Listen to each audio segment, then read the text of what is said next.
Good morning, students. Today, the topic is the age of revolution from 1830 to 1848. After the Congress of Vienna, the autocratic rulers tried to consolidate their power. In the meantime, liberalism and nationalism arose as a new force which was associated with revolution.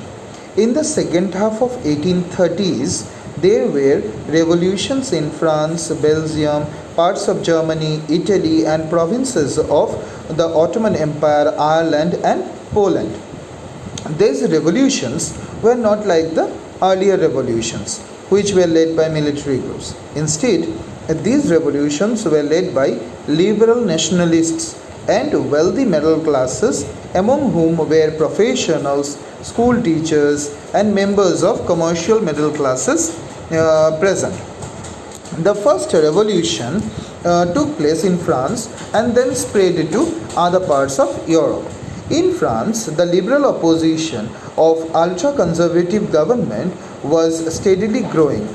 The Bourbon ruler, who had been restored by the Congress of Vienna held in 1815, were now overthrown by liberal revolutionaries.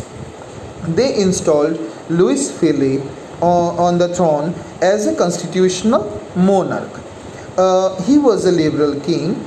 The July Revolution in France was a signal for revolution in other parts of Europe.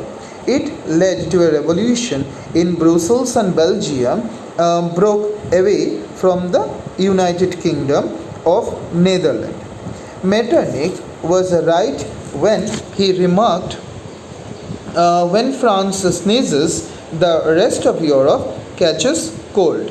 What he meant was, whenever there was a revolution in France, the other countries rose in revolt against their respective conservative governments. An important impetus of nationalist and liberal movements came from successful Greek War of Independence.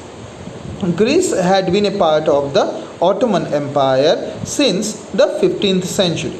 The growth of revolutionary nationalism in Europe led to struggle for independence among the Greeks in 1821. From 1820 to 1825, the Greek patriots fought alone, and later they got support from other Greeks living in exile. Due to Greek classical heritage, there was a tremendous sympathy for the Greek cause throughout Europe. Many wealthy Americans and Western Europeans took arms to join Greek revolutionaries. Many others financed the revolution. In this connection, the name of Lord Byron, a renowned English poet, is worth mentioning. He spent time in Greece organizing funds and supplies, including provisions of several ships, etc., but died of fever in 1824 while fighting for the cause.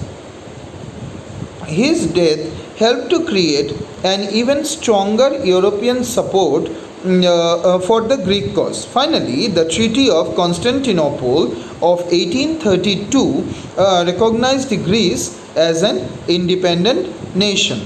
The long and desperate struggle of the Greeks enlisted immense enthusiasm among liberals everywhere in Europe.